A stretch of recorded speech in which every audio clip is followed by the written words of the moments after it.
ಕಲಬುರಗಿಯಲ್ಲಿ ಗಾಳಿಯಲ್ಲಿ ಗುಂಡು ಹಾರಿಸಿ ಸ್ವಾಮೀಜಿ ಬಿಲ್ಡಪ್ ಕೊಟ್ಟಿದ್ದಾರೆ. ಯಾತಕ್ಕಾಗಿ ಗುಂಡು ಹಾರಿಸಿದ್ದು ಅನ್ನೋದೇ ಈಗ ಪ್ರಶ್ನೆ. ಶಾಂತಲಿಂಗ ಶಿವಾಚಾರ್ಯ ಶ್ರೀಗಳಿಂದ ಗಾಳಿಯಲ್ಲಿ ಗುಂಡು ಹಾರಿಸಲಾಗಿದೆ. ಗುಂಡು ಹಾರಿಸಿ ಬಿಲ್ಡಪ್ ಕೊಟ್ಟಿರೋದು ಸ್ವಾಮೀಜಿ.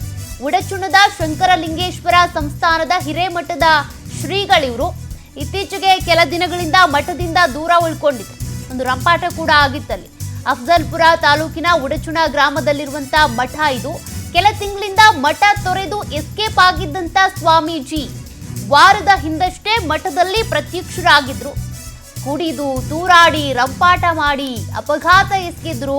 ಹಾಗಾಗಿ ಶ್ರೀ ಅವರಿಗೆ ಮಠದಿಂದ ಗೇಟ್ ಪಾಸ್ ಕೊಡಲಾಗಿತ್ತು.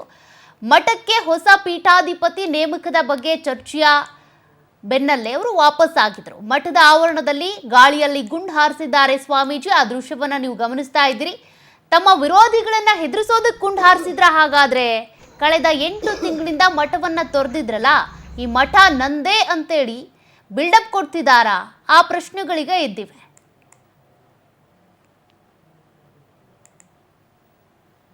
ದೃಶ್ಯವನ್ನ ನೀವು ಗಮನಿಸ್ತಾ ಇದ್ದೀರಿ. ಗುಂಡು ಹಾರಿಸಿರೋದು ಗಾಳಿಯಲ್ಲಿ ಗುಂಡು ಹಾರಿಸಿರುವಂತ ಸ್ವಾಮೀಜಿ ಶಾಂತಲಿಂಗ ಶಿವಾಚಾರ್ಯ ಶ್ರೀಗಳು ಈ ರೀತಿಯಾಗಿ ಮಾಡಿದ್ದಾರೆ.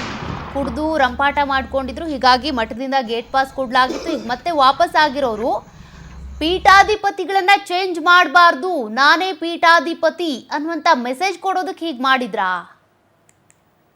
ಡೀಟೇಲ್ಸ್ ಕೊಡ್ತಾರೆ ಪ್ರತಿನಿಧಿ ಅನಿಲ್ ಸ್ವಾಮಿ. ಅನಿಲ್, ಇತ್ತೀಚೆಗಷ್ಟೇ ಇವರು ಕುಡಿದು ರಂಪಾಟ ಮಾಡಿ ಅಪಘಾತ ಎಲ್ಲ ಆಗಿತ್ತು, ಮಠದಿಂದ ಗೇಟ್ ಪಾಸ್ ಆಗಿತ್ತು.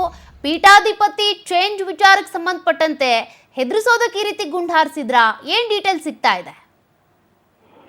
ಸೌಖ್ಯ ನಿಜಕ್ಕೂ ಕೂಡ ಕಳೆದ ಕೆಲ ತಿಂಗಳಿಂದಷ್ಟೇ ಏನೆಂದು ಕಲಬುರಗಿ ಜಿಲ್ಲೆ ಅಫ್ಜಲ್ಪುರ ತಾಲೂಕಿನ ಉಡಚಾಣ ಗ್ರಾಮದ ಶಂಕರಲಿಂಗೇಶ್ವರ ಸಂಸ್ಥಾನ ಹಿರೇಮಠ ಇದೆ. ಈ ಒಂದು ಮಠದ ಪೀಠಾಧಿಪತಿಯಾಗಿದ್ದ ಶಾಂತಲಿಂಗ ಶಿವಾಚಾರ್ಯರು ಕಳೆದ 5-6 ತಿಂಗಳ ಹಿಂದಷ್ಟೇ ಒಂದು ವಿಜಯಪುರ ಜಿಲ್ಲೆಯಲ್ಲಿ ಕುಡಿದ ಮತ್ತಿನಲ್ಲಿ ರಸ್ತೆ ಅಪಘಾತ ಎಸಗಿದ್ದರು. ಈ ಒಂದು ಘಟನೆ ನಡೆದ ಬಳಿಕ ಗ್ರಾಮಸ್ಥರು ಮತ್ತು ಮಠದ ಭಕ್ತರು ಸೇರಿಕೊಂಡು ಏನು ಮಠದ ಮಾನ ಮರ್ಯಾದೆ ಕಳೆದಿದ್ದಾರೆ ಎಂದು ಅವರು ಮಠದಿಂದ ಓಡಿಸಿದ್ದರು.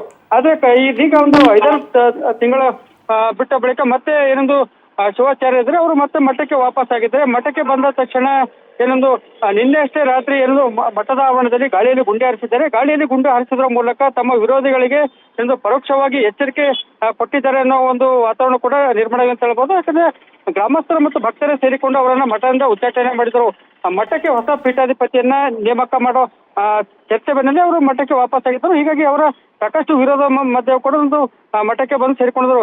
ಇದೀಗ ಗಾಳಿಯಲ್ಲಿ ಗುಂಡು ಹಾರಿಸಿದ್ದಕ್ಕೆ ಸಾಕಷ್ಟು ಭಕ್ತರಿಂದ ಆಕ್ರೋಶ ಕೂಡ ವ್ಯಕ್ತವಾಗ್ತಿದೆ. ಸೌಖ್ಯ. Thank you Anil ಡೀಟೇಲ್ಸ್ಗೆ.